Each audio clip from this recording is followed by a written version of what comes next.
They say all politics is local, and local leaders should focus on people over politics. Join me, Mayor Kristine Lott, as I interview some of the longest-serving mayors in America to learn how they've supported their towns for decades. Each episode will be dedicated to an interview with a long-standing public servant to learn what inspires them, the challenges they faced, and the impact they've had on their own community. This is Mayors of Main Street. Welcome to Mayors of Main Street.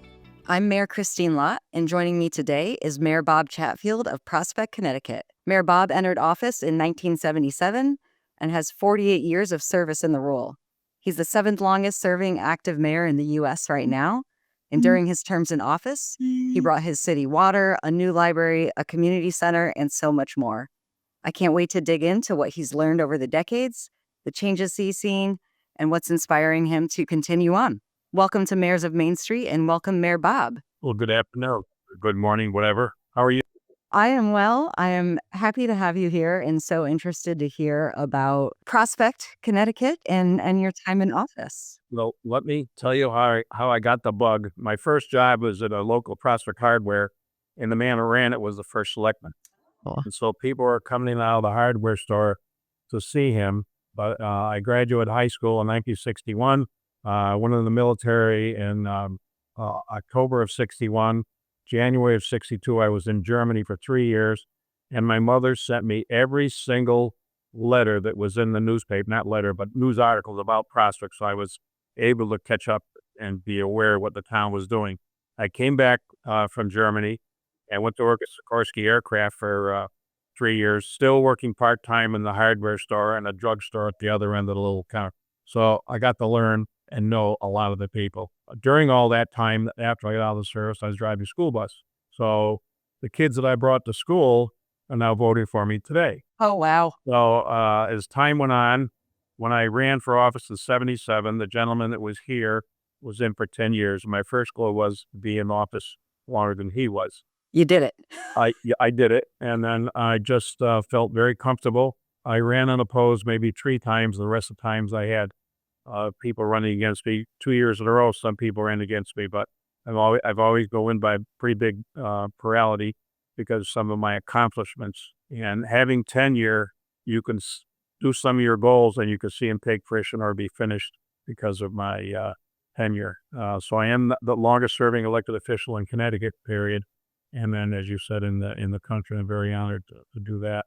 So when I took office, we had 2 major fires, and I should say that I've been a 60-year member of the Prospect Fire Department. During my tenure as mayor, I've been the assistant chief for 35 years, and I was fire chief for 8, all while I was mayor, because it's a private fire department, not town-owned. So I started mine to get water to the center of town, and I put in for a grant, and I didn't get it. So then in 1983, we had a major fire, and there was so much smoke from that fire, it put the streetlights on in the town next door, and the Channel 9 News helicopter from New York City saw this column of smoke from the middle of Connecticut, Oh, got wow. permission to fly up here, so he flew up here and was flying around and landed across the field, because just below there was a reservoir, and the director of health went up in the helicopter to see if there was a plume of water or debris going out in the reservoir. We were safe, so they since went on, but that's when I got my very first grant for $350,000 and kept getting grants after that. And after that, I've got about $8 million worth of grants, including a pump station and a water tank. And I've got a $900,000 grant that I just got last year. Plans are being drawn up, and there'll be another a mile or so of pipe in one of the subdivisions of the town that's having problems. So we have probably 200 hydrants now in our town. You started that in the 70s or 80s, and In the you're late still 80s. working on water Yes, infrastructure. Still to this day. Wow. The first big thing after the water that I started in 79, there was a house in town that was 300 years old. A person that lived there used to be the governor of Connecticut. It's called the Hotchkiss House. And I bought 40 acres, including the oldest house in town, for $4,000. Well, Wow. don't you think that there was a little party politics at the town meeting, and we still won. So now the park is got 4 soccer fields, a baseball diamond, skateboard, basketball, and you play it in the sand, volleyball in the sand. And there's still room to grow as we're growing. But as time went on, We needed a new library, as you mentioned. We went from a 1,000 square foot 1904 library to a 7,000 square foot library in 1990.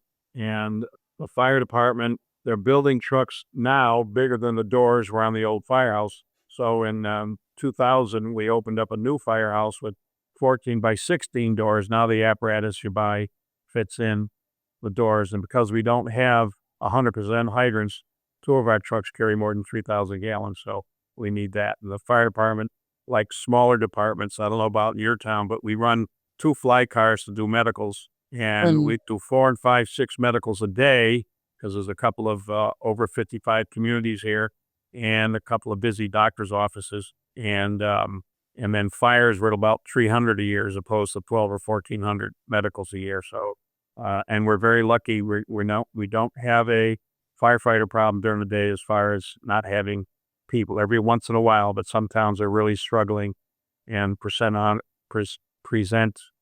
some problems to the towns, and they have to call mutual aid quite often, and we run to other towns as other towns come to us when we need it. Do you have trouble with overnight? That's where we're struggling to be And the staffed. overnight is better. Oh. Right, because see, during the day, used to be, we're next to the city of Waterbury, 100,000 people, with Scoville Brass, American Brass, and Chase Brass and Copper. They all had 3 shifts. Now, big factories, they're all gone. Waterbury's getting grants to tear the factories down.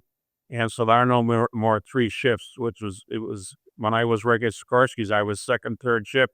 So you had more people at night because of third shift or days too. And there were some people on split shifts, and that worked out very good for us. As we moved along, we needed a high school. I might have told you in our previous conversation, Beacon Falls is a little town, about 5,000 people, one town away, and they're on the Naugatuck River. And so we regionalized with them. Prior to that, there was double session grammar school.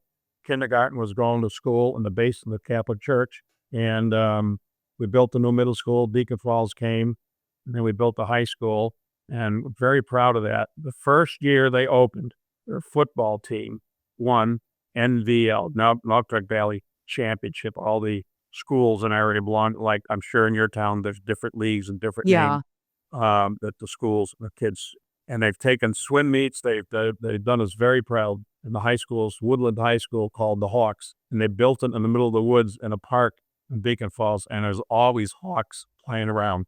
So if you're at a football game or soccer game or something down there, you look up, there's always hawks flying around. So it was a natural to build that. In 1983, we had 12 inches of rain in 3 days, flooded out the town, and we did an engineering study after that storm, found out that we were woefully undersized our drainage pipes. We replaced one drainage pipe after we did a study by an engineer. One drainage pipe was 15 inches. We replaced it by a 5-foot by 8-foot box culvert of concrete. And so we went on fixing all these streets. Now we can get a 5 or 6 inch rainstorm. We don't have to worry about water coming off the roads or not fitting under the roads. So we're not getting as much flooding or any flooding this last storm. Oh, We got that's great. 6 inches of water, and I didn't have to worry, or the town didn't have to worry about that. We've had heavier rainfall the last 2 years. There's been quite a bit of flooding actually in Vermont, and are looking at upgrading infrastructure. But it sounds like you're already Well, we did yours that. is Well, if managing it somebody still. wants to give me a buzz from Public Works, by the way, I'm also the Director of Public Works under the charter, the Emergency Management Director under the charter, and I'm a host of other things, but those 3 things keep me pretty busy. So by fixing all the drainage back in the 90s and early 2000s, it wasn't expensive as it would be if we started now, because everything has gone up in price. So that's one of the things that my tenure's paid off. When we regionalized, they built a new grammar school here in Prospect. We bought the old one. We had to buy it back from the region, and that's going to be our shelter now. So we have a 17-room community school with a gym. So now that's going to be our shelter if something major happens. And the last time, 6, 7 years ago, we had to cancel Halloween 2 years in a row. Oh, And the first time we had to cancel it, it snowed, and all the leaves were still on the trees, and we got about 12 inches of snow. So all the trees just went down into the roads. we learned a lesson there, and we've gone through an extensive tree cutting because we found out we were the first town in the state to have the little worms that Oh, the emerald ash borer? ash bored. We're the first town in Connecticut Oh, to get it, and we think because of the wind, it must have blown in and stopped and dropped all of them. We had trees dying of ash borer beetles long before the rest of the state did. So the state came here first to tell us, and don't kill a wasp because they'll grab them, they'll dig a hole and bury an ash borer beetle in the hole. And they discovered that because it was off baseball season. One baseball field wasn't being used, and it was full of holes they dug to bury the ash borers. And oh, well. that's another thing that made us very aware that I'd like to take a helicopter ride over to see what the town looks like. We took care of everything within the town right away in town parks, but it would be interesting to see from the sky or from over above. Did you have those up there? Yeah, in the last couple of years, and we've been working on a plant. We've been cutting some trees down, trying to replant. It's a lot of work, though. It was so serious down here. They had every registered arborist was invited to a meeting because they quarantined. You couldn't take it from county to county. Connecticut has 6 counties, and some of the people depended upon one made railroad ties. Well, we had to take them out of the county to deliver them. Now they're making railroad ties out of cement, so maybe that problem went away. But it was a problem while it was here. Police department, when I took office, had 1 police car, and one was being used by the former mayor. Well, I did away with that. We now have 12 cruisers, and we do something a little different. Some other towns might want to know this. When you see a police officer out directing traffic, I have what's called the police overtime fund. That money goes to the town of Prospect, but I add on money on top of that. So I buy my equipment for the police department. It doesn't have to come out of the taxpayer's pocket. Oh, interesting. And I explain that because there'll be police out on the road. The companies that hired them are paying for them, not the town of Prospects. Because I have my regular general fund budget, then I have a budget for police overtime. And that's how we save a lot of money. That's a good idea. We're actually just starting our annual budget work here in Winooski, and Vermont is pretty restrictive about revenue sources for municipalities. This is an idea I hadn't heard before and one I think I might explore. Does the state give you so much for education? Well, yes, they do. It's part property tax and then part other sources. So the state will send me, it's about $5 million, and I can keep it for a month, make interest, then I have to send money to the school district. Nothing for the school district comes through the towns. They have their own office, their own controller. It's everything, probably the same, but it's split between 2 towns. How big is your regional school? Or you said you're by yourself? Yeah, we have a local school district, about 800 students. So we actually just started putting our reserve funds into short-term bonds to generate a little interest revenue. So what you just mentioned about, because the education money, we collect all the taxes, right? Send it to the state, then they pay the school. I wonder if we've got a holding period that we could also tap into. Well, that was not the money we get from the state. They give that to me. The region allows me Oh, okay. hold it for to get a little interest on it, not the state of Connecticut. And their budget keeps going up now. The thing in the paper this morning, $279 million surplus for the state of Connecticut. Wow. Yes, maybe they could share some of that with the towns. But when I got here, the federal government used to send us $88,000 4 times a year. It was called revenue sharing. I've heard of this. I wish it still existed. Gone. Now, do you have casinos up there? We don't actually in Vermont. Well, we have 2 in Connecticut, and we used to get about $135,000 a year from the casinos just for slot machines. Wow. Now we're down to about $1,800. Oh, what changed? People didn't have money, I guess, to go gamble, but the joke used to be, and I'm not being disrespectful to people my age because I have this color hair. When Social Security checks come in, that's when the casinos are busy. I've heard that. And now they did away with coin, and you don't hear ding, ding, ding, ding anymore. And you buy a ticket, you stick it in the machine, so you don't get the silver on your hands from the coin anymore going on. Well, it sounds like you've had a lot of growth and development over almost 50 years. Somewhat, yes, that's true. But I have 6 reservoirs. Okay. 2 of the reservoirs, we have 3 water companies with 6 reservoirs.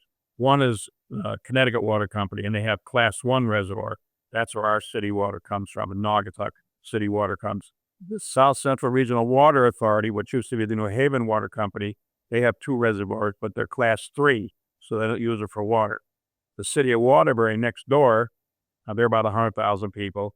They have 2 reservoirs in town, and they only use, and they're Class 3 also, so the water doesn't come.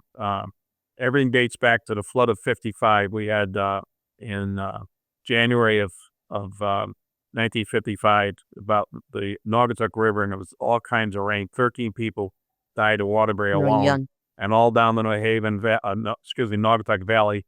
It was devastated. So then they built now in the '60s. They built the Corps of Engineers have built dams up and down the Naugatuck River.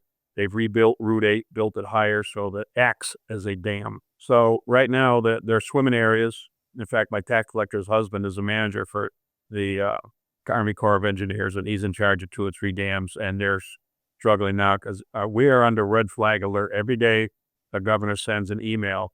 Haven't had rain in probably a month and a half, 2 months, so the fire danger is real high. So no burning outside whatsoever until we get some rain. And I keep the Weather Channel on my TV here 24/7. A week from today, we're supposed to get rain, it's thought. So it's got to be an inch or so to get down into the ground to stop the forest fires. We're doing okay. I'm curious if you would say that Prospect has changed, maybe like demographically, or the big industries, or just like We have has the community 2 shifted? small industrial parks that are full. Okay. So we have a business association. We don't have a chamber of commerce. The chamber of commerce didn't work. They opened up Prospect Business Association. We have several small plazas, and there's only Mhm. 1 or 2 vacancies in those plazas in town. So we're doing pretty good, but we are a bedroom community. Most of the people work out of town and they come home at night. So that's why they call that. By having these 3 reservoirs, that's going to keep us from growing because around every reservoir is wetlands. I Yeah. did a study in 1970 or 71 that Prospect was going to be 12,000 people by the year 1980. Didn't happen because there's a lot of wetlands. There's one big piece of property that I don't know what's going to happen, but it's near sewers and it's near city water. So the only city sewers we have in town are at the 55 and Ellie above complex, comes out of Waterbury. And there's another one with 32 units, and theirs goes to Naugatuck. Their sewage goes to Naugatuck, and they're on city water. The older 366 units in Toll Brothers, and that's called the Regency of Prospect. All their divisions in other states are Regency of this town, Regency of that. So I think we had our burst of development between the '70s and probably, I'd say, the middle '20s. Any houses that go up now seems one has to be bigger than the other. I live in a little ranch house with no cellar because we built on a slab. I was 27, my wife was 19, but we got the house behind us. So Oh, nice. we have our legal, our body that runs it is town council. They meet twice a month. There's 9 people, 5 Republicans, 4 Democrats. And then they appoint half of the boards of commissions and I appoint the other half of the boards of commissions. You're in a strong mayor form of Yes, government, right? yes, Yeah. yes. I'm here real early in the morning, 6, 5:30, and well, now it's 4:30, and I'll probably be home by 5-ish or so. So, and we have a charter. Some small towns don't have charters. They go by the state statutes. Books number 7 of the state statutes are the town statutes, but we have a charter. We had a couple of charter revisions that failed because I pushed not to have. Didn't like the things that the charter revision, they were told by their attorney, you're trying to change too much. Well, the day of the vote, myself, the tax collector, the treasurer, paid for a sign and put 4 signs around town. Please vote no on charter changes. We signed our names on it. Went down 4 or 5 to 1. They're trying to take the little town away from us. And we like Mhm. I still consider the little town atmosphere. People still know everybody. They'll stop to help somebody. Kids go out for Halloween. If you're in the subdivision, you better get a lot of candy. We're on a little dead end street. We don't get very much. So, Well, with all your decades in service, I know I believe I read 6th generation. Your family has been there. it might be one more. I've got to check with a distant cousin. But yes, because we found an ox yoke from my grandpa's or great grandmother and grandfather's farm. And we want to present that to the Historical Society, but we want to make sure that we have the great-grandchildren, great-great-great, we want to make sure there's Oh, enough yeah. on the little plaque, so it's not the Well, but so you must know everybody in town, right? After all these years? I would make a terrible school teacher. I have a terrible memory in remembering names. It's always been that way. No. When I was in school, I didn't even want to get up and give a book report or stand up in front of the class, so I was very shy.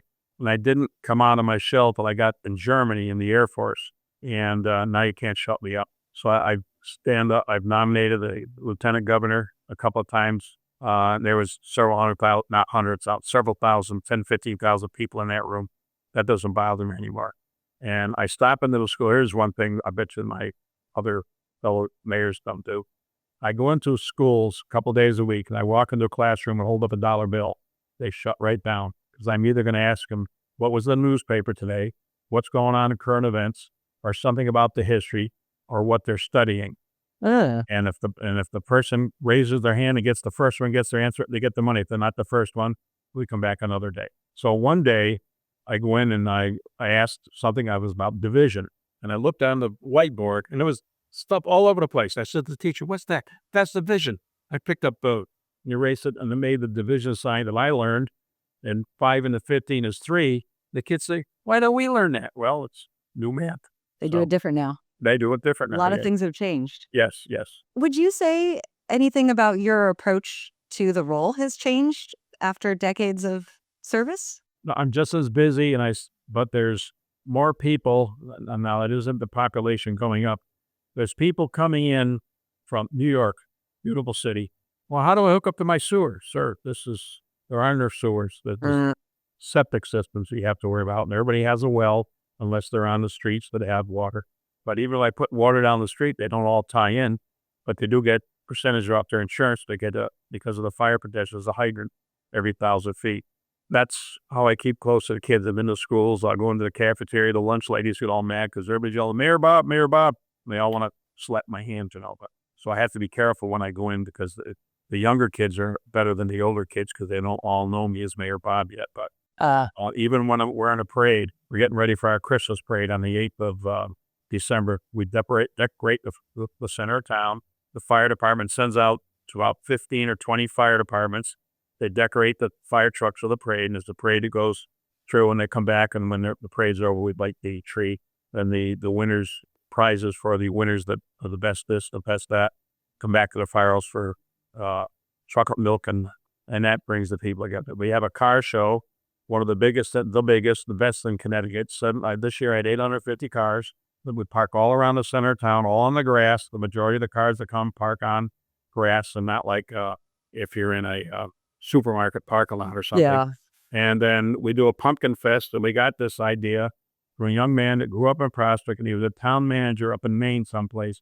And they had a Christmas tree. It looked like a Christmas tree in the center of town made out of steel. They filled it with pumpkins. We've got a pumpkin festival too, a rotary park in our downtown. They're all over the walls and the structures. It's pretty fun. I give every kid in town a pumpkin, even in Region 16, Beacon Falls Grammar School. We drop them off to school.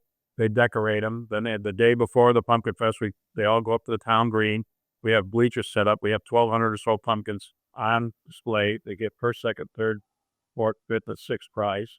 And by Sunday night, there may be 10 or 15% of the pumpkins left. All the rest of it taken home. They took them home and displayed them.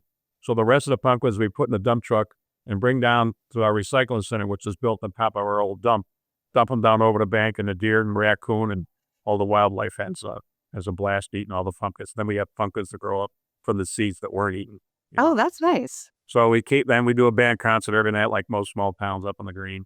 And so we keep the hometown atmosphere. The senior center, 31 towns come to our senior center. And it's one of the busiest in the state. And I just found out I was awarded the new minibus. The state they buy us the bus 80%. We have to pay the other 20%. They are busy every day. They have parties. They have 3 different kinds of cards they play, or maybe 4. And my former school principal or director, they called him, he was playing when he was 101 years old, Mr. Ross. Wow. And he was from Waterbury. So it keeps the seniors active. Some of them just want to go up there. They play bingo. And that every week they have Meals on Wheels, some delivered to the home, some of them come up there and eat them there. I'm sure you have that. It's a Yeah, we do. federal program. The community center, there's something going on. You have a piano room, a bicycle room, 2 rooms for pool tables, the gym, pickleball. Pickleball is, we got 6 pickleball courts. Unfortunately, 4 are outside, 2 are in the gym. They're used all the time in the gym and the community center. They use all the time. There'll be reunions where people will meet and haven't seen somebody in 20 or 30 years, and the meet and reunion. That's pretty cool. But being mayor is, everybody knows you in a small town, and they're not afraid. Everybody wants me. I'm at Hometown Pizza at 11 o'clock every morning for my lunch. I have a sandwich or something. I don't eat pizza. And everyone knows I'm there at 11 o'clock, so they'll come up, they have a question, or in my office, or when I'm about, and I'm out in all the buildings, town buildings, at least once a week. And then I'm down at Town Garage more because I'm the public works director. Yeah. There's an assistant director of public works that does everything. So I've already got our salt, which we buy through the state, and bid out the sand. There's called state bid price, so we can buy a lot through the state bid. We pay for it, but we get it at state price. I don't know if they do that in Vermont or. For some things, yeah. Yeah, okay. This is one of my prize awards. I don't know if you can see it. It's from the Penny pincher. Penny Pincher Award, and that's a penny, and it's from the Old Prospect Taxpayers Association. So when I go to a town meeting, I usually bring that along just to know that I'm doing things as cheap as I can do. You're looking for deals. Something that's good, and sometimes that's bad because it all depends on winter. I got a thing from the Weather Channel 3 Mondays ago that said this year is supposed to be the warmest winter in 6 decades. Oh, wow. The people that run the ski resorts aren't going to like that. It'll be good for the salt and the plow overtime budget. Yes. Yeah, well, I do pay overtime for the recycling center because it's open on Saturday. Other than that, the biggest part of the overtime budget, you're right, is public works. Has to be done during the off hours. Well, yes. Well, now, do you have some dirt roads up there? We're all paved. We're so small, right? So are we. All right. Well, a friend of mine moved up to, I thought he was in Vermont. Maybe he's in New Hampshire. Oh, But, there's definitely dirt roads in the state, just not. oh, okay. All on my right. team. So that's what I mean. Yeah. And those you plow with graders. Yeah. You've obviously learned a lot over the years. When you first went into the role, what was the most surprising to you? Or what didn't you expect about serving as mayor? Well, I was on the council for a couple of years before that, and seeing what Mr. Cipriano went through, it wasn't a big surprise. When I came in, I had to wait for the janitor to open the door because I couldn't get in. The janitor had to give me the key, and the mayor's desk had a key and a telephone. That's it. Yeah, that's it. So I hate to tell you now it's not even budget time, and my desk is cluttered, but it's been a busy month. And what do I don't like? I didn't have emails when I took off. Yeah. And I'll get rid of 3 or take care of 5 or 6, and I go back out in the desk, and there's another because the emails are taken out there in my other office. I don't do the emails here. They're endless. They come in for all the offices. Otherwise, I'd be playing mailman all day because every office has their own email. So they come to mine, and then they're delivered out that way. Prospect is changing. We were a quiet little town then, and now it's much busier because they have more stores. The people on the edge of Waterbury, the edge of Naugatuck, the edge of Bethany and Cheshire come to Prospect. It's less traffic and it's quicker. So that's why we're so busy during the day. So like there's a food drive this weekend for our food bank. It gets very busy between now and say after New Year's. What would you consider your biggest achievement for Prospect? First to be the water, getting water in, and we've got the hydrants, and I'm doing that every year. Now that's also lended. Some of the mains now are put in by developers who are developing property. If the main goes by their property, they're required to hook up to city water, and then there's more people that are on waters. That straightening out education. The high school was very, very political. Region 16 was very, very political for a number of years because prior to 77, the officials in Prospect and Beacon Falls didn't really talk, and nobody was thinking of the kids. Well, we finally got the region organized in 1980. So we started in 1970 to call that time to settle the assets. We had to pay Beacon Falls. It had to be settled, all the values of the bills before we could officially sign off. there were 5 dissolutions that were started because there was so much controversy. Wow. And that's all behind us now. As I said before, when high school opened up the first year, and there the kids won the champion football team, and now the girls won swimming again. Their pictures were in the paper this morning, and we don't have a lot of crime. That's good. We do have a lot of traffic at night going from New Haven to Waterbury and Waterbury to New Haven. I'm the signer of all the pistol permits in town. Oh. And I don't even own a gun myself.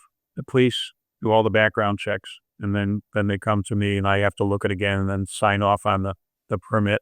And I've refused a few because I knew what kids did when they were kids. And let them come back in a couple of years when they mature a little bit. One thing we've noticed, there's more people that have problems with their mind or Yeah. We're seeing that too, more mental health issues. mental illness. And I think within a couple of years, every police department is going to have someone on staff, either on immediate call, because some calls the police will go, they'll be there 6 hours, and then we don't have, Wow. or the fire department vehicle. We have 2 fly cars that go. We used to have our own ambulance service, and well, that's the other thing I brag about. I was the longest serving EMT in Connecticut because I was in the very first class in 1969, and I gave it up a year after COVID because I was getting my COVID extensions. Now we have a lot of younger kids. Let them get up at 2:00 in the morning. So I don't even run medicals anymore because I was an EMT for 50 years. Well, 1969 until, I could have been that. So I didn't, when I was fire chief, I never missed a medical. I never missed a call. I get up and leave. And when the only thing I didn't leave is because they're on their way back already. It was a culinary incident. I won't stop doing a wedding. It's a JP. I've done probably 5,000 weddings since I was in the 60s, and sometimes 3 a day. So it's a chore to keep them straight because I have my own little section of the drawer here for doing weddings, but I enjoy that. I enjoy weddings. It's a lot of fun. You're clearly very committed. You're very busy. There's a lot going on. I know the bicentennial's coming up. Do you want to share anything about that, or what else you're looking forward to in the upcoming year? I unofficially started the committee for our 200, and the state is celebrating its 250th in conjunction with the U.S., and that's in 2026. I want to highlight the Civil War and the Hotchkiss House, which we bought. We were given a veterans monument for the Civil War because more people from Prospect, more men in Prospect, volunteered for the Civil War per capita than any other town in the state. It was therefore every town in the state of Connecticut has to have a Prospect Street, Prospect Road, Prospect Avenue. Oh, interesting. And even the governor lives on Prospect Avenue up in the Hartford area, Prospect Street, and drives to the Capitol in the morning, or is driven to the Capitol in the morning.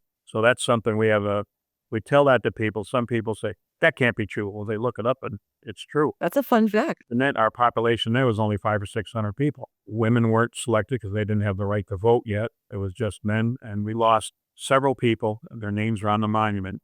Lost 3 men in one battle, Chancellorsburg, and I think it was 1863 or 1862. So we had quite a few soldiers for a town of our size. It's something to be proud of and something we could talk about. You got a grin out of you when I said that every town in the state had that Prospect Street or Avenue. And we were not Prospect until, 200 years ago. Before that, we were Columbia Parish. Oh. And so the church, Congregational Church, is 270 years old.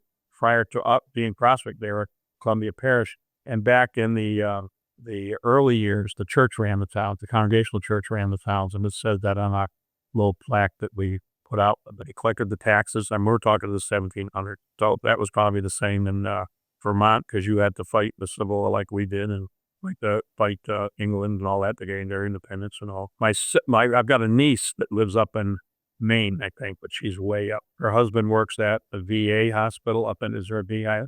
He's only about a half hour from the VA hospital. Would Maine be going? Would Vermont be going to the one up in Maine, or New Hampshire would be? All right, we have to go to New Haven. They're affiliated with Yale, New Haven Hospital. Okay. So that they're very good, and they do all the major operations, or they'll take them to Yale and then bring them back to the VA. I haven't got a card yet because I'm still working for the town. So VA is very good here. You have a lot of community events going on. I'm sure that's really good for community morale and safety and economic development. It's busy. It's busy for myself and my secretary, Ann. She's the unofficial coordinator of beauty in town are decorations, and she's in charge of Christmas decorations. And we have an Easter egg hunt down at one of the parks, and I don't have any problem getting an Easter bunny. It's very kids want to do things like that to help the younger kids. Do you have a favorite of the annual events that Prospect runs? Car show. The car show? I started that myself 39 years ago. And on my first year, I got 50 cars up in the green. The second year I ran it, I got 100 cars by myself.